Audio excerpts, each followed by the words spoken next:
The monarchy is the soul of the Thai nation.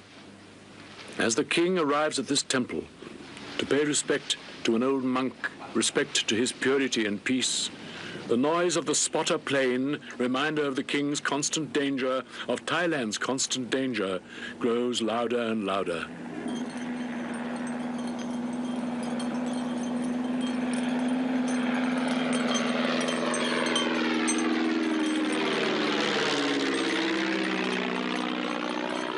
Your Majesty, how important is Buddhism for you, the precepts of Buddhism in your daily life as king? Buddhist thought is rather complex and has many grades. There's the grade of Buddhism in the highest level is to attain absolute purity, which you call selfish motive. And that is true, it is selfish, purely selfish. But to attain this purity, you must do everything that is not selfish, which for you perhaps is a paradox.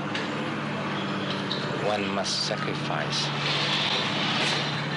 one must discard everything that one thinks that is one's own. Charity is one way to discard. How important is meditation as a part of this process?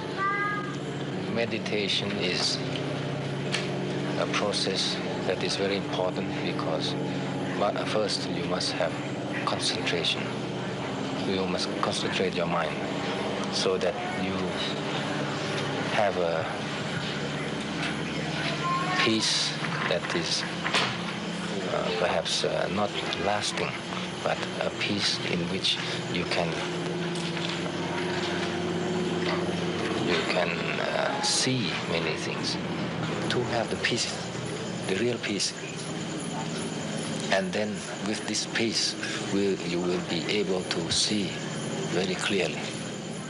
Usually my husband would come in earlier than I would and meditate, really meditate, because he could control his breathing and he could really concentrate. But I cannot concentrate and meditate yet. I'm learning. I only pray. But my husband said it's all right. That is the same thing as meditating. Is it possible to be a practicing communist and a sincere practicing communist and also a sincere practicing Buddhist? What do you call sincere practicing communist? The man who believes in communism. The man who wants to be on the top.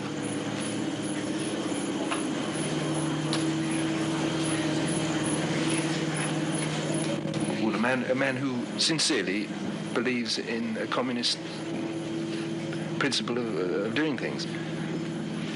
We have sincerity is difficult to define.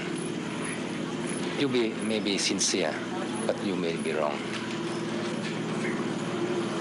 So I don't know what is this word sincerity doing here.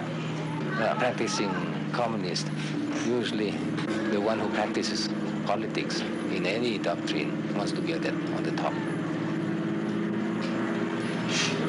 If you think of Buddhism, one doesn't want to be on the top because there's no top, there's no bottom. It's just pure purity. I'm never afraid for my life because I believe in what the Buddha taught us, that never dwell in the past, never look at the future, doing your best now, and then you can be sure that the result would be good. So I pray every day for the strength to go on and work hard for the benefit of the Thai people.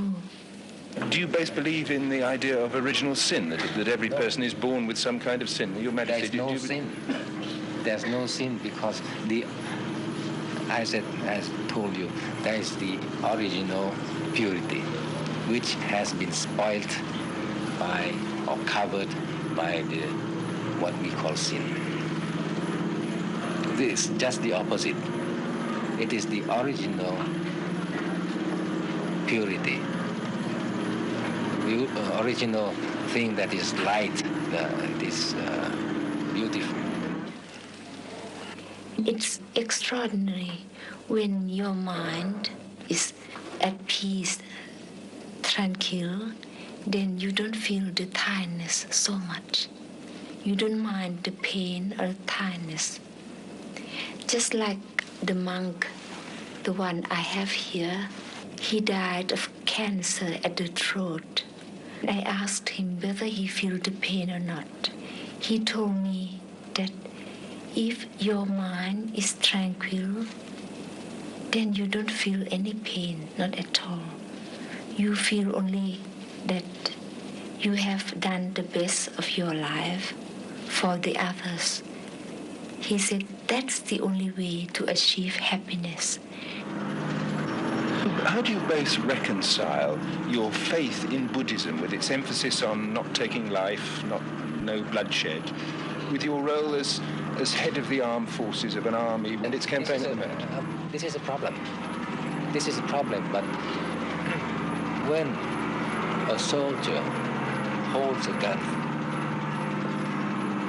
this gun should be intended to shoot. And shoot what? Shoot an enemy.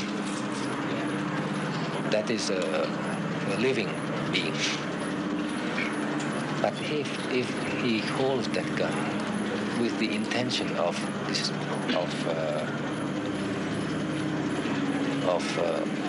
guarding, preserving his country, with this intention, he is not sinful. And even if he has somebody who comes and he is the enemy, he must shoot. He has to shoot. Why? Because he has the intention of guarding his country, of preserving his country. And, by the way, also the religion. If the enemy comes, the country is gone, is destroyed, there's no religion, and there's no good. Loving kindness is the real thing one should give to other person. To give, not to take, only to give, to love. So that's the reason my husband and I can work year after year, day after day, without being ill. But we know that when it's time to die, nobody can escape. So it's better that we contribute as much as we can to society and reserve some small limited time for us.